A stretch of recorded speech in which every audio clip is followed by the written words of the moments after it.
नमस्कार। तो देखिए, आज क्लर्क का पेपर कंडक्ट किया गया था। इसका पोस्ट कोड 918 था। अब ये पेपर कंडक्ट किया गया था, इसको लेकर बहुत सारे लोगों के कमेंट्स आ रहे हैं कि इसकी कट ऑफ क्या रह सकती है। और बहुत सारे कमेंट्स ये भी आ रहे हैं कि बच्चों के नंबर जो हैं वो 70+ बन रहे हैं और हमारे नंबर जो है वो कितने हैं। हमारे नंबर 50-60 इसके बीच में जो है वो रह रहे हैं। अब क्या किया जाए इसके लिए।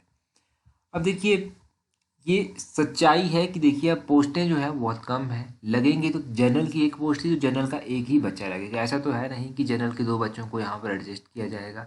शेड्यूल कास्ट अनरिजर्व की 3 पोस्टें थी तो 3 ही बच्चे लगेंगे। ओबीसी अनरिजर्व की 3 पोस्टें थी तो वहाँ पर भी 3 ही बच्चे लगेंगे। और ओबीसी बीपीएल की एक ही पोस्ट थी और इकोनॉमिक वीकर सेक्शन की 2 पोस्टें थी। ये पोस्टें थी, टोटल पोस्टें तो 10 थी, परंतु ये डिवाइड होती होती जो है ना वो बहुत कम रहेगी। अब बात यह है कि इसकी कट ऑफ कितनी जाएगी और आपको क्या करना है कि अगर आपके नंबर जो है वो 70 नहीं बन पा रहे, 140 क्वेश्चन आप ठीक नहीं कर पा रहे, तो आपको क्या करना है। 140+ क्वेश्चन आपके कैसे ठीक होंगे। इसके लिए देखिए, सिंपल एक ही बात मैं कहूँगा कि लाइफ में ना ये सीखने का मौका है। आप सीखते रहिए और एंड तक जो है वो सीखते रहिए। सक्सेस मिले ना मिले वो आपकी डेस्टिनी है, परंतु आप हार्ड वर्क को बीच में छोड़ देना वो आपकी बेवकूफ़ी होगी। अब इसके बारे में बात करते हैं। अगर हम जनरल के लिए कट ऑफ की बात करें तो सभी को पता है कि 70 से ऊपर ही इसकी जनरल की कट ऑफ रहेगी। चाहे जितना मर्जी आप कोशिश कर लीजिए, 70 से नीचे इसकी कट ऑफ नहीं रहने वाली है। प्रीवियस रिकॉर्ड आपने देखे होंगे, 70-75+ भी जा सकती है कट ऑफ। 80 तक भी जो है वो टच कर सकती है, क्योंकि कंपटीशन बहुत ही ज़्यादा है। कंपटीशन बहुत ज़्यादा होने के साथ साथ कंपटीशन जो है वो टफ भी है।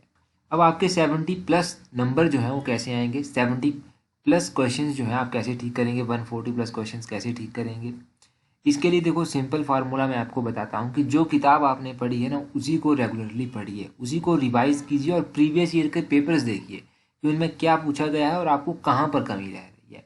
डेली जो है वो प्रैक्टिस कीजिए। डेली प्रैक्टिस करना बहुत ज़रूरी है। डेली इस तरह से प्रैक्टिस कीजिए।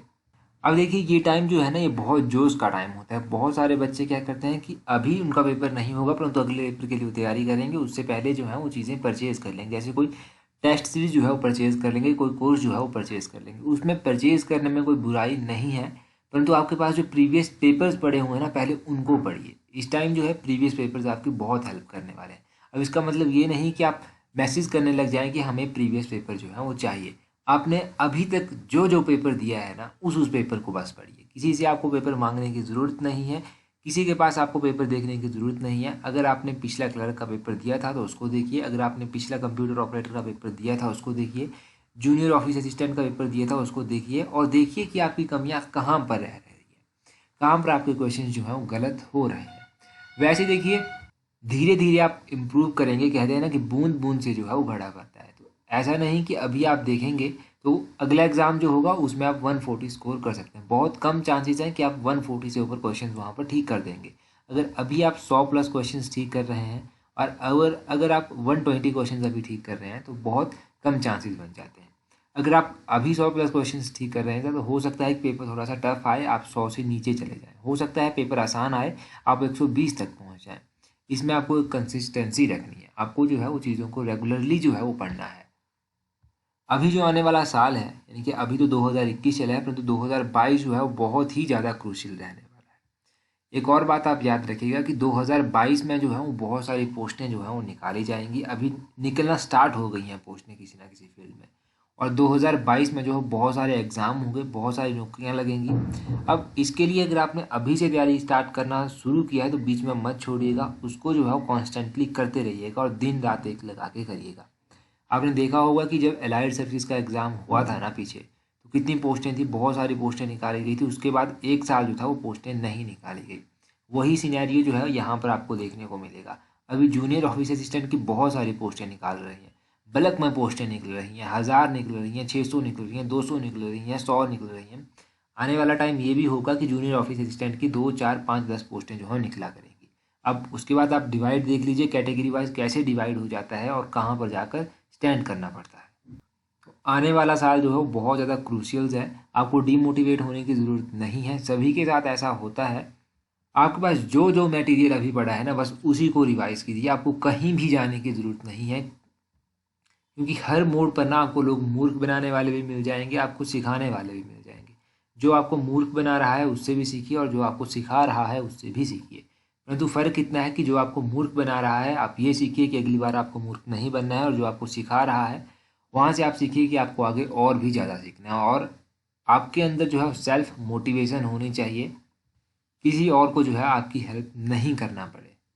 तो अभी सबसे बेस्ट सॉल्यूशन यही है 140 नंबर लाने का, कि आप जो है वो आप जो है जो तैयारी आपने स्टार्ट किया उस तैयारी को बीच में स्टॉप मत कीजिए, उसको जो है और भी ज़्यादा पॉलिश कीजिए, पॉलिश कर करके उसको इतना चमका दीजिए कि 140 क्या 150 नंबर भी आपको ऐसा लगे कि आपके तो 150 आ गए, परंतु ये भी कुछ नहीं है।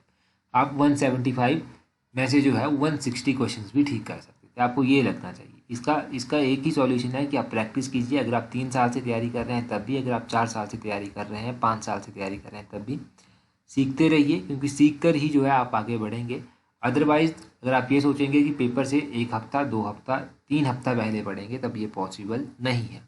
एग्जाम में कुछ भी आ सकता है। पहले कंप्यूटर के 10 क्वेश्चन आते थे, इस बार 25 थे। हो सकता है आने वाले टाइम में 50 क्वेश्चन जो है वो क्लरिकल पेपर में कंप्यूटर के आएँ।